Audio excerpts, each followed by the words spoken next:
Hello, listeners, and welcome to another episode of Cognitive Dissidence. As usual, I'm your host. I'm Jacob Shapiro. I'm a partner and the director of geopolitical analysis at Cognitive Investments. Joining me on the podcast today is Carolyn Eaton Tracey.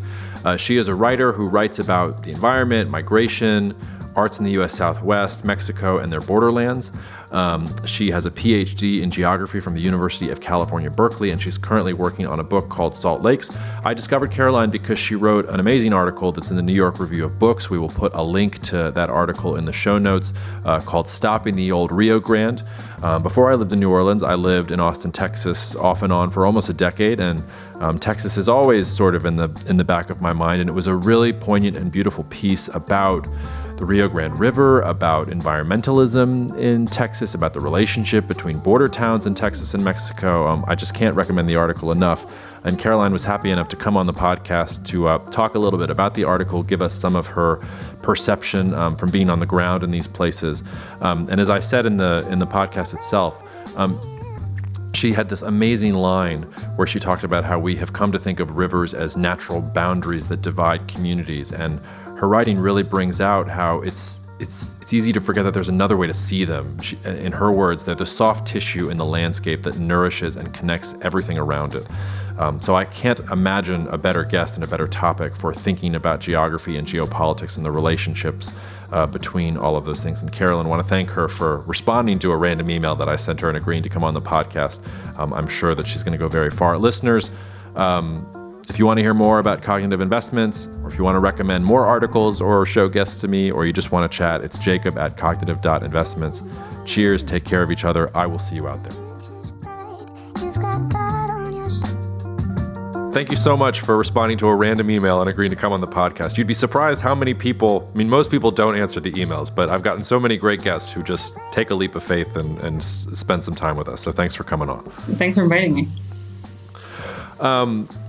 This podcast is normally about geopolitics, and I've been struggling for a way to think about how to talk about what's happening at the U.S.-Mexico border without sort of devolving into, oh my God, crisis, oh my God, record numbers of migrants, blah, blah, blah. And then there was your article in the New York Review of Books, and I was like, great, somebody who's actually thinking about geography and how land affects people and people affect land, and this seems like a good way to kind of back into it.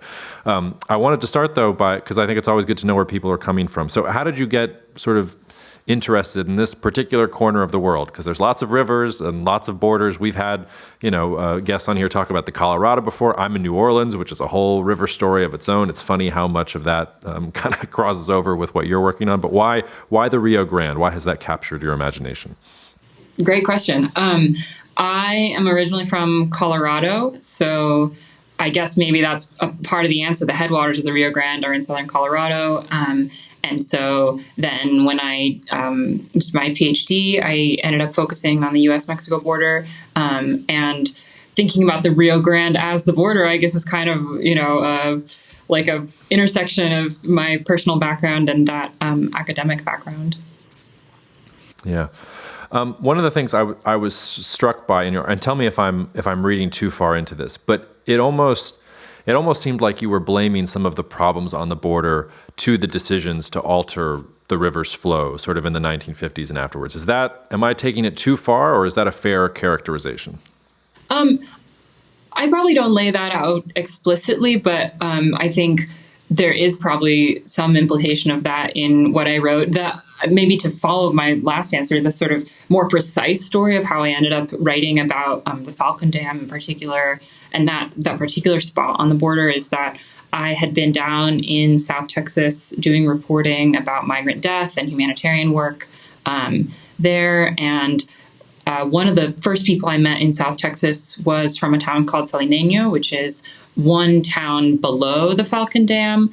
And he kind of offhandedly mentioned, like, oh, yeah, when I was a kid, we could wade across, and then they built the Falcon Dam, and we couldn't do that anymore because it was channelized and it was deeper. The flow was more intense. And I was really captured by that fact that this water infrastructure had made it so that the border was something that actually divided people, whereas previously they had been able to have this relationship in kind of a quotidian way with the towns on the other side. So that, that sort of federal infrastructure as something that has a really meaningful impact in communities is a theme throughout all kinds of like environmental history and all sorts of scholarship and writing. And I had never really seen it play out in the border, except in the border wall discourse, right? That the border wall is having a similar effect. So certainly, like sort of metaphorically and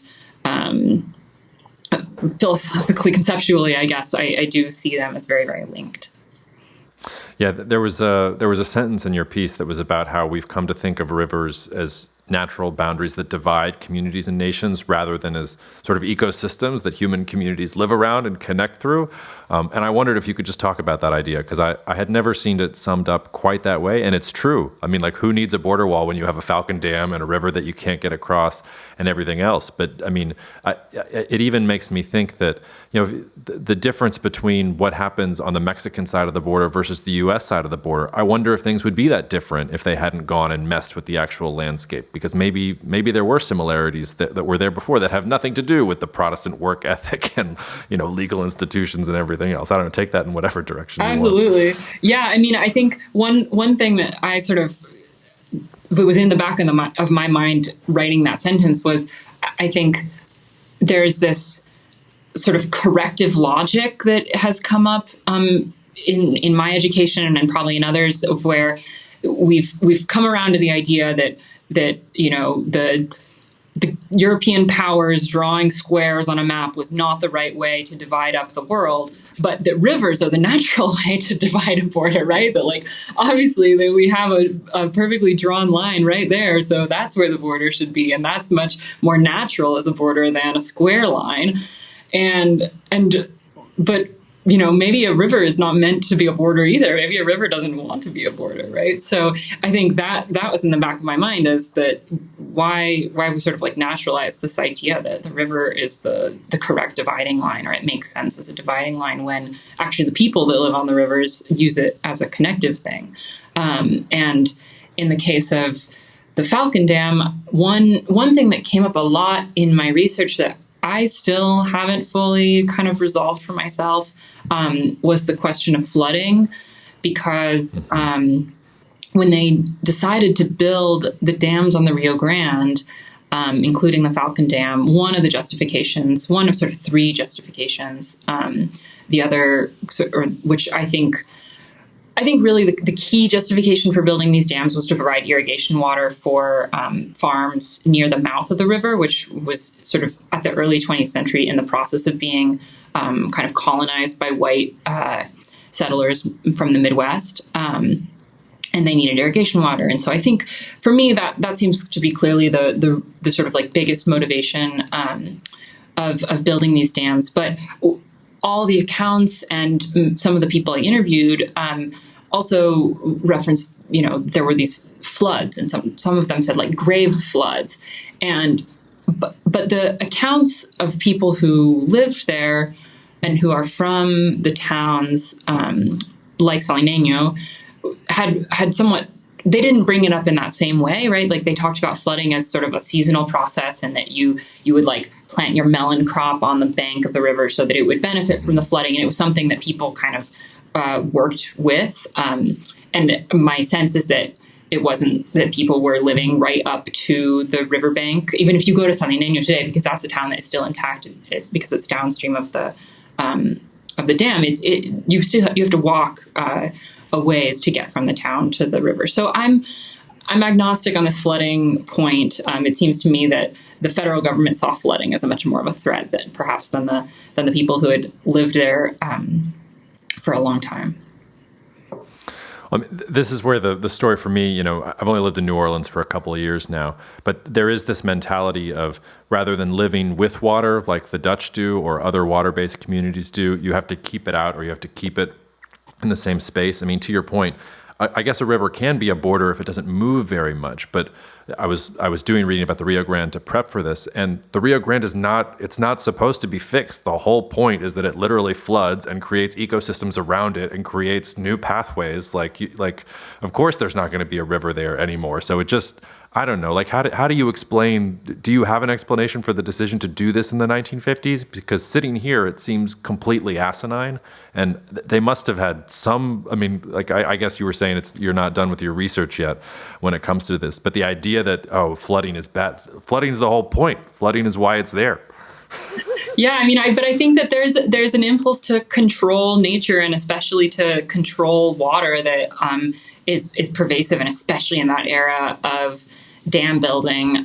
There's a very famous case about the Rio Grande shifting, called the Chamizal, which there's a park in El Paso now that was the land that it was this essentially, it was an island, and the river shifted course, and then they didn't know really to which side of the border it belonged, and it was a pretty long and drawn out court case that a number of historians have written about.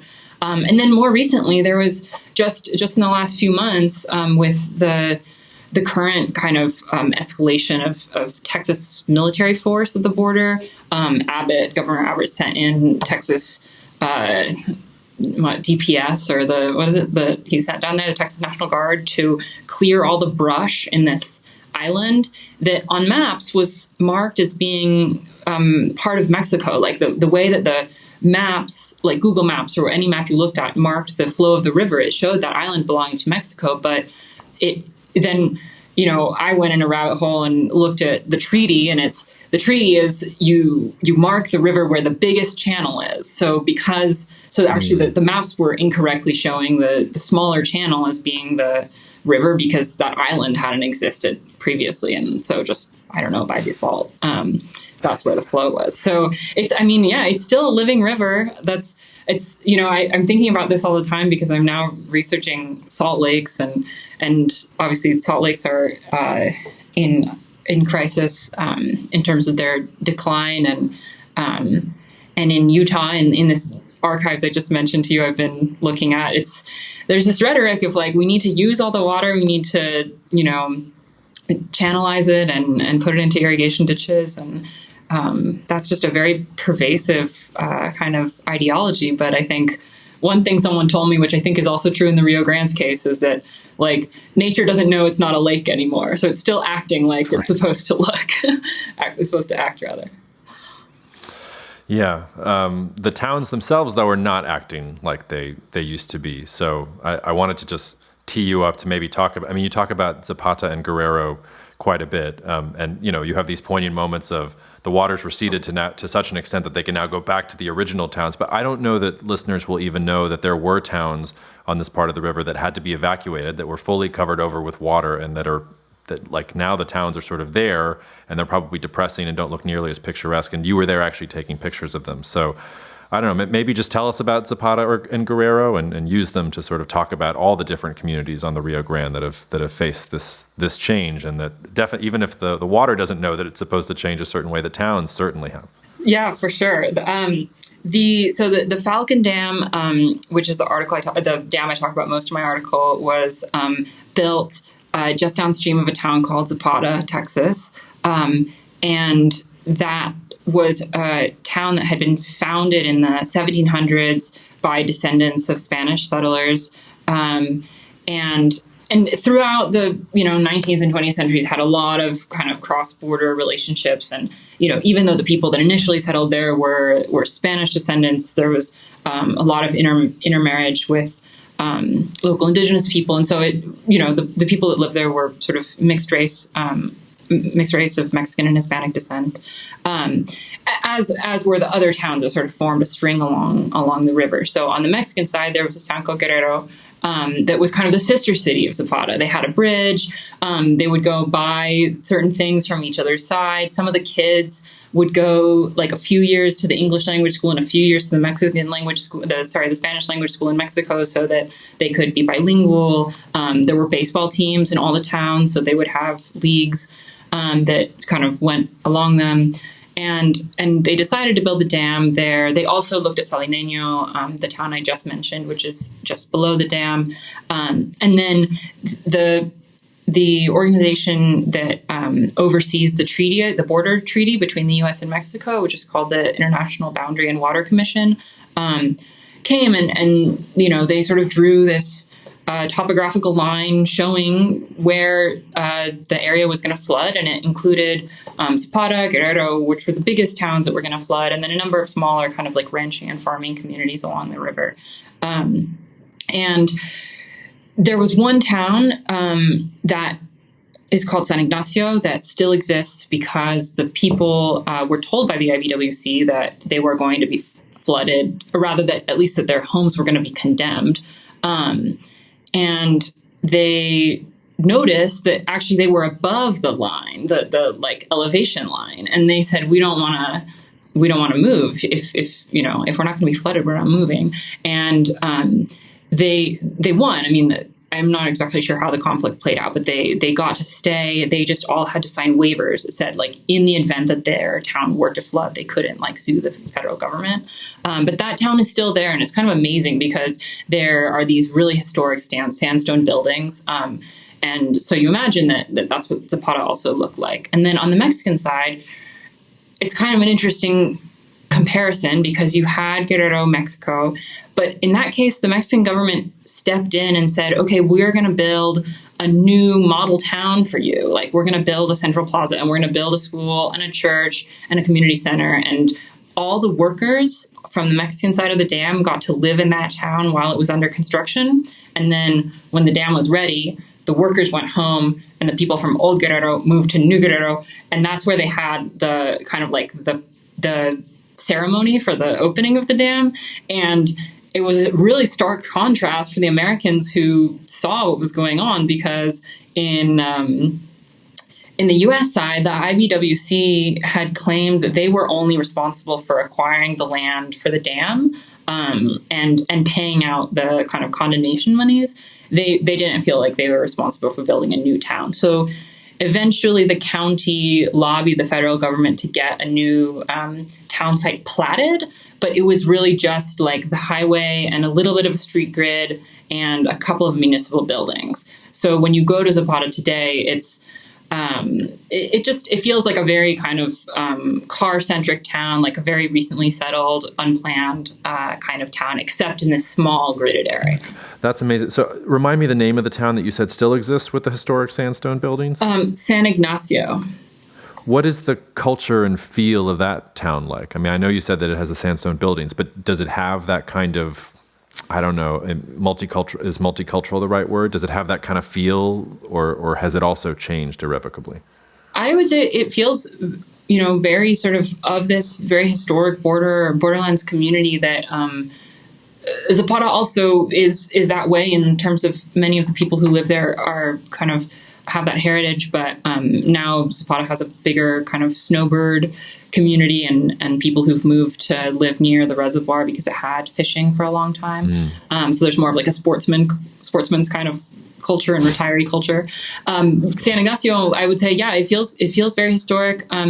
It has a couple of interesting things. One is these towns along the border are very well known among birders because it's subtropical, so you get a big diversity of species. And so it has like a hostel for birders that honestly I'm tempted to go back and stay at because I think it would be kind of a cool thing. And then the other is that it has this artist named Michael Tracey, not spelled like my last name, who moved there and started buying through a foundation that he founded the historic buildings. And so now they're sort of set up for a degree of cultural tourism.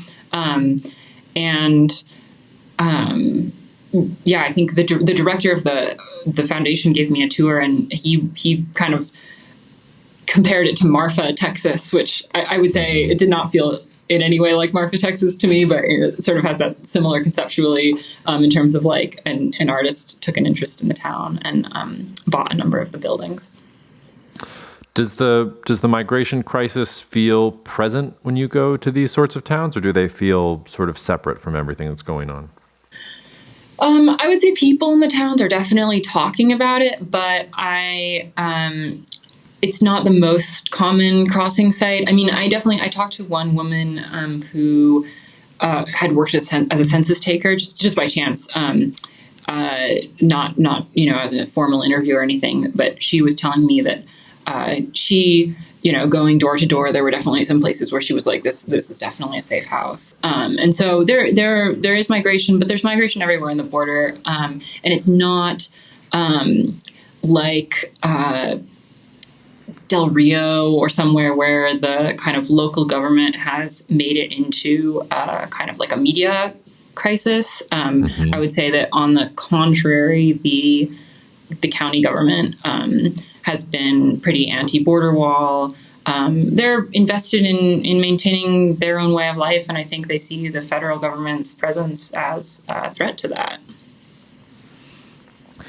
The answer to this question is probably no, but have you come across any desire from the U.S. government or the Mexican government to get rid of some of these dams or return the river to its sort of natural course? Is that a discourse that is around even, or have the changes and the new ways of life sort of are they so entrenched that sort of is not possible? I mean, I'm thinking specifically of the Colorado and all the water that is being used by all the different farmers and all the different local economies that are now dependent on pulling that water out and are sort of trapped between this, well, it's obvious what has to happen, but who's the one who's actually going to give up their water? So is there any sense of that, or is this just sort of the Rio Grande is going to die a slow, ignominious death?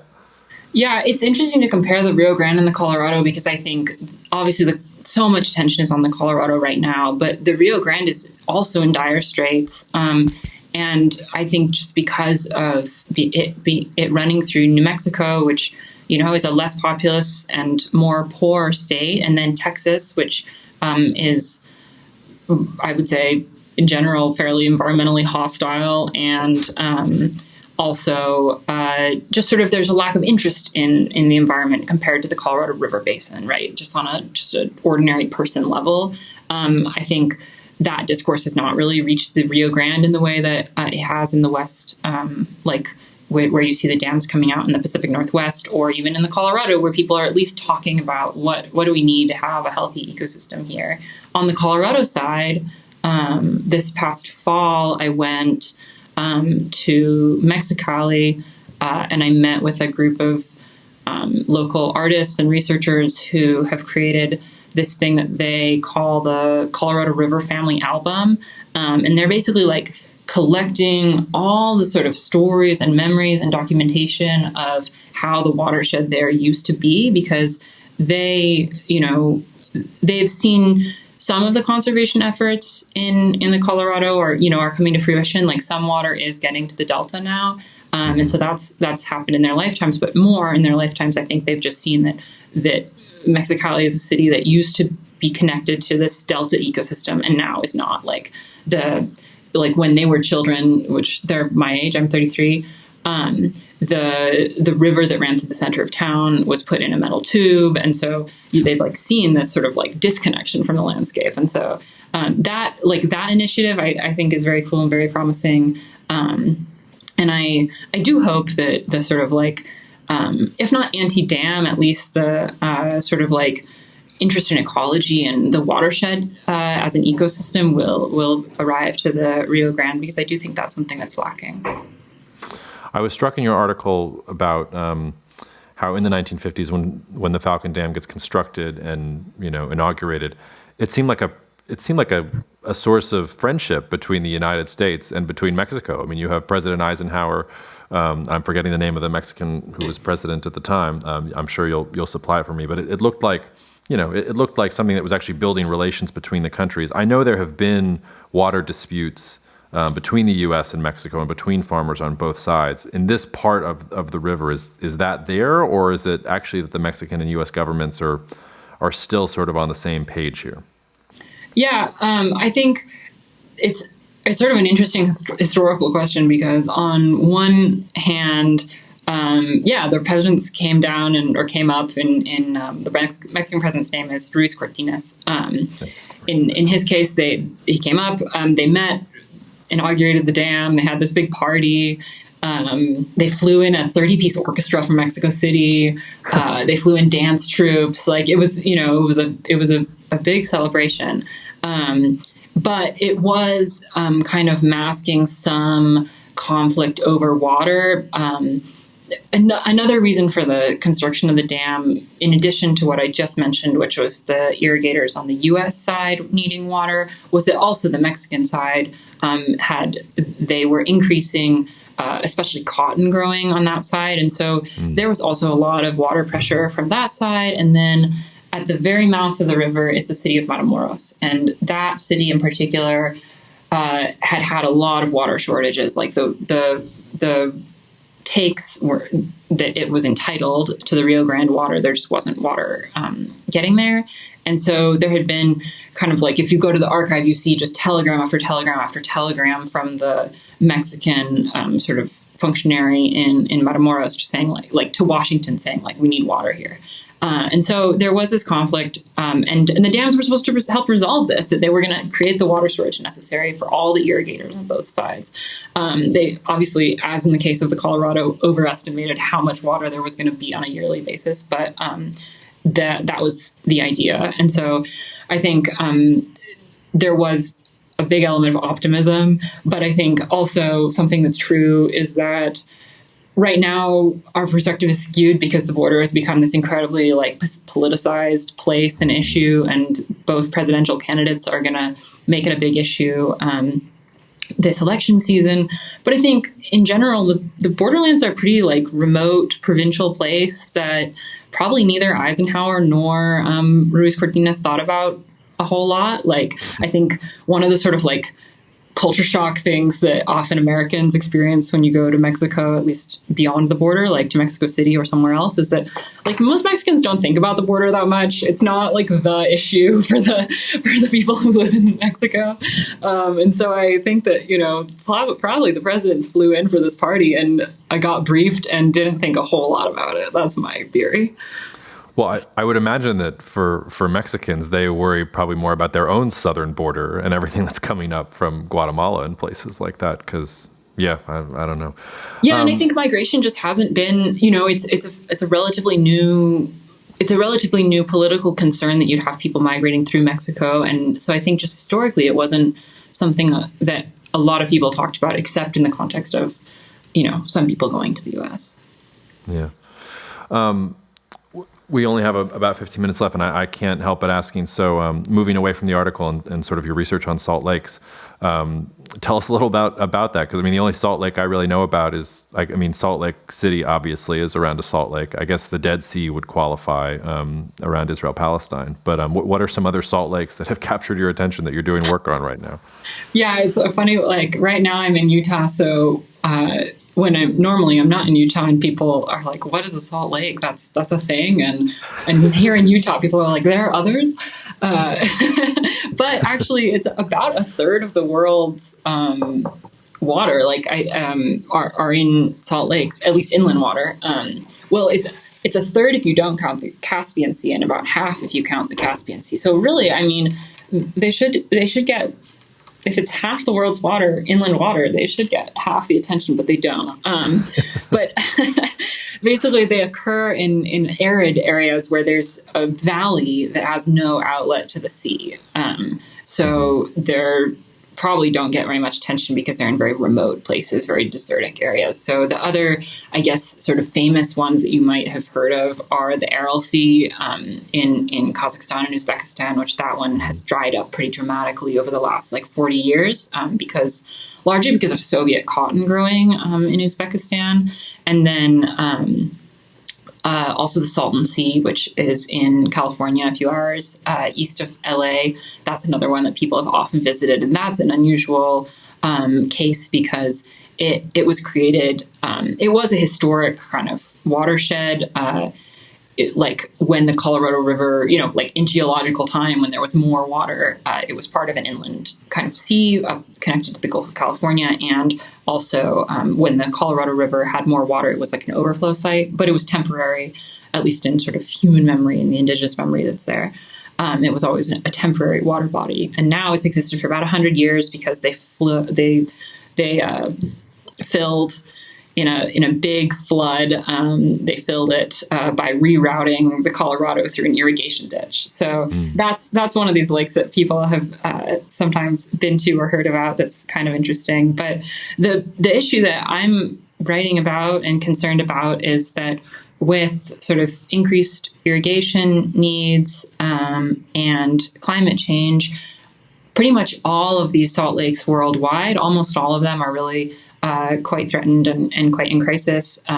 And it sounds like this completely like provincial and unimportant thing, but actually it's a really big deal for bird life and actually for like local climates. Like, here in Salt Lake City, the lake, they call it the lake effect, and it has a big impact on the city's climate.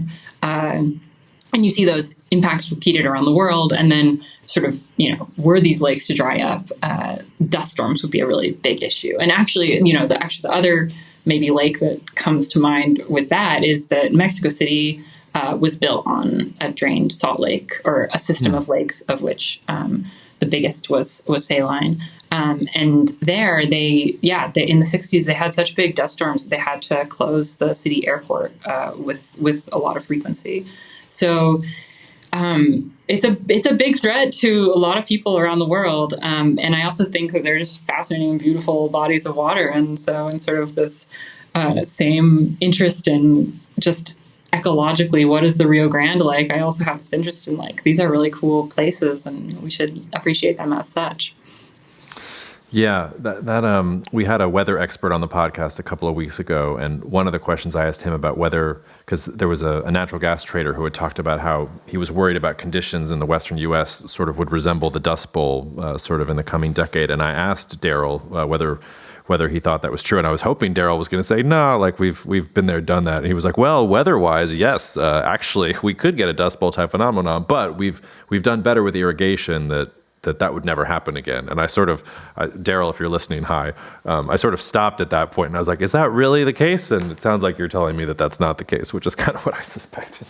Yeah, I mean, I think it's sort of playing out right now. I think in the Salton Sea area, gosh, I remember last year I had an article about the Salton Sea that when I was asked to write the social media copy for it, and I included this day in which the air quality, the AQI, the air quality index, was just off the charts in that area. It was 1,600, and anything above 300 is supposed to be hazardous. And the publication posted it, and then one of their editors reached out to me and she was like, I think there's a typo in this. And I was like, no, there's no typo in this. It's that bad. So yeah, dust, but it's also, I think now that I've talked to some more of the dust scientists from around there, they've said it's really hard to disaggregate just it being a desert and a dusty area from the seabed itself. But the thing that is kind of worrisome, both at the Salton Sea and here at the Great Salt Lake, is that there are a lot of hazardous particulates on the seabed that are covered by water. They're sort of safe because they're covered by water, but as soon as they get picked up and are airborne, that's a really big issue. So they're doing really interesting research at the Salton Sea about new kind of asthma pathways, types of asthma that are totally different than what has been observed elsewhere, or what's normally considered asthma, because of the different type of dust. And here at the Great Salt Lake, there's a lot of concern about that too, because partially just because there's naturally occurring arsenic in the soil, and partially because there's mining all around the Great Salt Lake that has been dumping, tailings and whatever else into the lake. So presumably a lot of that is settled out on the bottom. Yeah. Jeez. I don't know a ton about Salt Lake City's history, and you must have been delving into it. So before it was sort of founded, I mean, my loose knowledge of it would be that probably the Mormons got there and made it their capital, and it's sort of been there ever since. What was it like before it became that sort of the capital for the Mormons when they were heading out west? Was there a large community around it, or as you said, are these salt lakes around places that really didn't support large human communities before they were artificially chosen? Yeah, I mean, one of the really interesting things about Salt Lakes that I have seen in multiple instances, including at the Great Salt Lake, in the archives, is for the indigenous communities, they were kind of a shared resource. And so I think part of the reason that the Mormons end up settling at the Great Salt Lake is because it was a shared resource among the indigenous communities that surrounded the lake. No one was living directly at its shores, so it's sort of like the valley appeared as this kind of like open place that people could settle. That's one aspect of that history, and I do think that there are a few indigenous voices that have been really key to current conservation efforts here at the lake. But I do think that sort of that fact of the settlement happening here right at the lakeshore meant that that connection to the lake got severed in the 1800s. So I think that's something I'm interested in talking with people more about. How are the indigenous tribes kind of able to maintain a connection to the lake when the settlement did sever it a long time ago. And then in terms of the LDS presence here, that's something I wrote about last year in an article and have been looking at in the archives too. That I think people appreciated the Salt Lake Valley because it has all this runoff that ends up its terminal point is the Salt Lake, but really what seemed obvious to love is like the fresh water running in. And so developing kind of like a spiritual connection with the Salt Lake is a little bit more challenging. But I did come across some really interesting settlers' diaries that talk about having a connection to the lake and the ways that they would visit it, like going to the sulfur hot springs and collecting the salt and that kind of thing. So there, people definitely did have a connection to it, but it's when the religious philosophy was so focused on irrigation, I think that's really what kind of like what they saw the role of the water was to be diverted, not to go into the lake. Is the Great Salt Lake like the Aral Sea in danger of just not being there in a period of years or decades, or are the prospects a little better for it? It depends on who you ask, and it's like something that's getting played out right now. I mean, literally right now in the Utah legislative session, which is on this month. I think the conservationists have really rallied in the last couple of years. Like even last year, I remember when I wrote that article I just mentioned about the LDS activism around the lake. When I spoke with people, like when I did interviews, they were like, people aren't really engaged in this topic. And then I got here this past month, and it's been a year, and it's a completely different scene. Like there are tons of grassroots organizations. There's tons of involvement. There are people at the Capitol every single day. And so I think that grassroots activism has had an impact. And so the state appointed a Great Salt Lake commissioner who now they've released a report where they've laid out a kind of a pathway to getting to, I believe the lake level they want is, sorry, I should know it off the top. I do in general know it off the top of my head, but on the air, I'm blanking. They're 2109, what is it? Something like that. 2149. Don't quote me on that. They've appointed this Great Salt Lake commissioner who's laid out a pathway to getting to the lake level that scientists have agreed is a healthy lake level by 2034, I want to say, whichever is the year that Salt Lake City is slated to hold the next Olympics. So it was clear to everyone that this report had a very kind of like political stance, but I think the conservationists, the legislators who are involved in the Great Salt Lake, and the scientists also would all like to see that achieved in less than 20 years. But the government so far has said, okay, we're going to commit to achieving this in 30 years.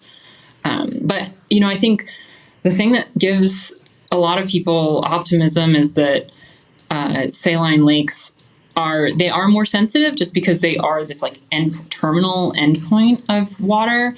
Which means that as soon as you divert that water for irrigation, it just doesn't go there anymore. But that also means that it's a simpler problem to solve, because if you just make sure that 1 million acre feet are going into the lake every year by buying water rights or whatever, then that problem is kind of fixed.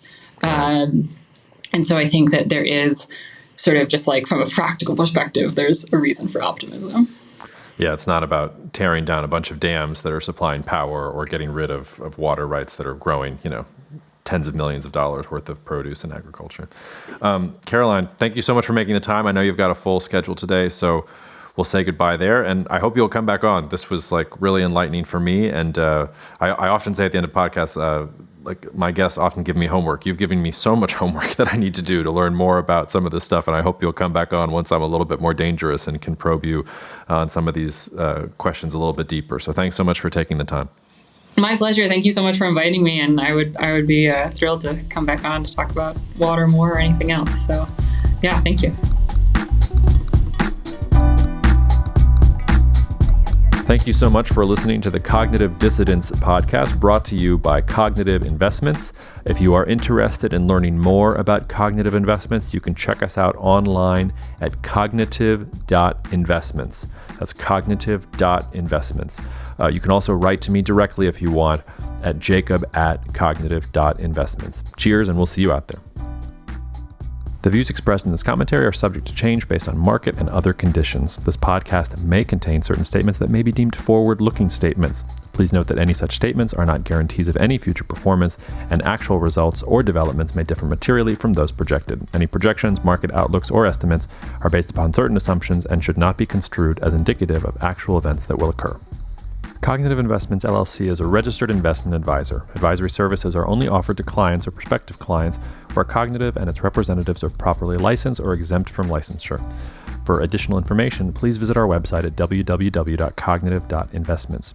The information provided is for educational and informational purposes only and does not constitute investment advice, and it should not be relied on as such.